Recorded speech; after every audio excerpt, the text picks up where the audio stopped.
for Big Pharma. It's always a battle with the alcohol industry. And we still see that.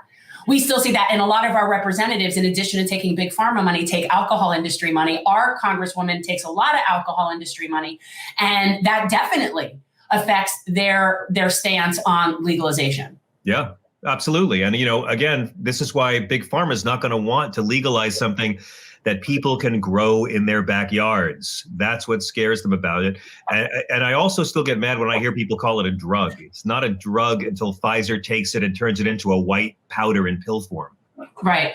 And, what's interesting is, and I'd be happy to tell this to the industry, I do completely support only legislation that allows for home grow. That has to be it, no doubt. But I am not someone that is going to do so. I am someone that is willing to pay other people for that service. So rest assured to people who want to make money from it, there will still be profit to be had, even though we all can grow our own, because there's many of us that won't, just like I don't grow my own fruits and vegetables, even though I could. That was the biggest point of contention when they were trying to legalize it in Ohio, because they didn't want to allow for home grow. Yeah. And that's when all of the activist communities came up and made it very clear, either home grow or no bill. Yeah. And that's it. Yeah. And it's true. Because if it does not include home grow, it gets monopolized. Have you ever grown? Have you ever tried to grow? Years and years and years ago, when I lived in LA, my girlfriend, now my wife, we did some in the backyard, and then it got so big, we had to give it to a friend who offered to take it and grow it for us, and then it got robbed. But I learned a little bit about the practice of it, and I once went to the Botanical Gardens in Pasadena, where they had an exhibition of George Washington memorabilia, stuff he owned, and they actually had George Washington's surveyor diary for his crops opened up to a certain page, where this is all true. He talked about how he was checking on the hemp plants and realized he hadn't separated the males from the females in time. Which means, if you know anything about growing, the phrase, if it's got balls, cut them off, because the balls will pop and pollinate, and then you can't get the cannabis flower on top of the female plants. George Washington himself grew it for that purpose, and the evidence is out there. The drug war itself, as we know it, began because of racism. In San Francisco in the 1870s, opium was what everyone did, but white people ate it or they drank it, the wholesome way.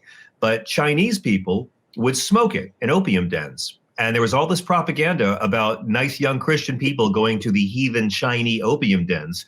So they passed a tax on imported smokable opium. And it's important because it was the first time in our country that they ever had a tax, not to raise money like the founders intended, but to control and punish behavior. And that led to a ban on smokable opium. And that led to the underworld being created and cops and judges being bought off and violence happening. And to this day, almost all of the drug war is grounded in some kind of racism. And prohibition always leads to violence. And it's really amazing to be at a time when the morality is winning. I did a whole film for PBS about the American dream and talked to so many people who have gone to jail for having this flower that, again, grew here long before Caucasians ever showed up. And to me, it just makes me proud to be an American when the way marriage equality did, when you actually see morality taking over, and that, legalized cannabis is a lot more popular than the two political parties keeping cannabis illegal.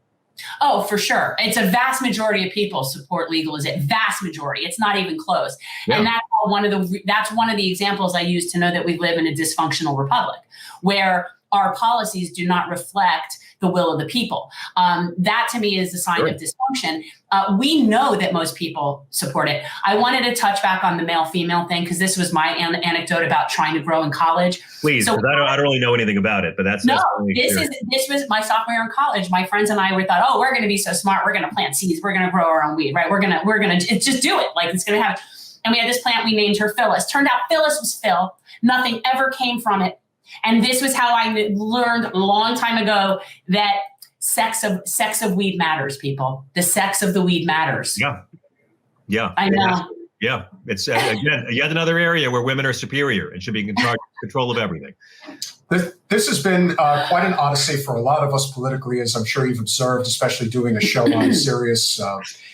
Couple of generations in particular, Millennial and Gen Z, have had their political awakening in the last 5 to 6 years. But they're noticing that the government doesn't work for them because corporate special interests have completely captured them.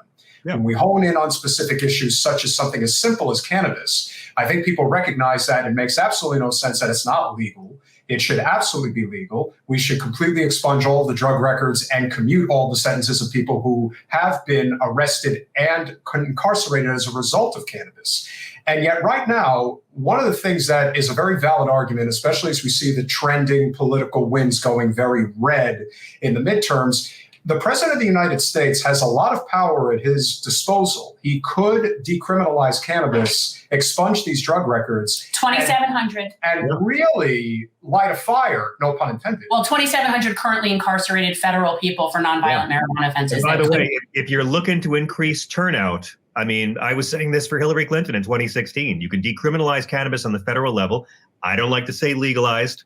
I like to say decriminalize it and regulate it and tax what we call the shit out of it, because a lot of states have already seen how much revenue it generates.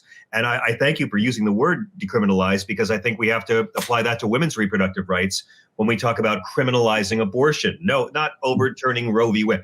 Criminalizing abortion, which 77% of Americans support in all or some cases. And the language we use matters. This is an issue that a smart political party would get behind. I don't know if Joe Biden's going to get there, but I do think that if you're looking for ways to really, really motivate people to get out and make them think you've got a government that's actually doing something for them, because the only way you're going to revive the best parts of Build Back Better are if you can somehow get people off the couch. And every night on my show, I have guests on talking about these obituaries that have already been written for the Democratic Congress this November. But, forgiveness of student loans, which 40,000 people got their student loans wiped clean just yesterday. And decriminalizing cannabis on the federal level. I mean, let's turn out the vote and let's do things that are popular, that are good for local economies, and that are basic good morality. Yeah, I mean, I agree. This is what makes me have the viewpoint that they don't want to win. And when I say they don't want to win, I mean the people on the inside at the top of the Democratic food chain that are really in charge, not just people registered as Democrats that are voters. The people at the top of the food chain, your Nancy Pelosi's of the world, they don't want to win. They actually like having a Republican in the White House because they don't have to do anything and they can blame them, and they raise tons and tons of money that way. Because I do believe that ultimately the people at the top of the Democratic food chain's values are very in line with the Republican values, which is corporate money. And some of them. Yeah. I will agree with that on a lot of them, but I'm sorry, when you've got people like Senator Sanders and Senator Warren, when you've got people like the Squad, there's a lot of real truth tellers in the Democratic Party. The party itself has way too much in common with the GOP when it comes to money. And the only thing that's going to begin to have reform in this country is public financing of elections. Privately funded elections are the square root of all of our social ills from poverty on down. But I can't really, I'm somebody who voted for Ralph Nader twice. Okay.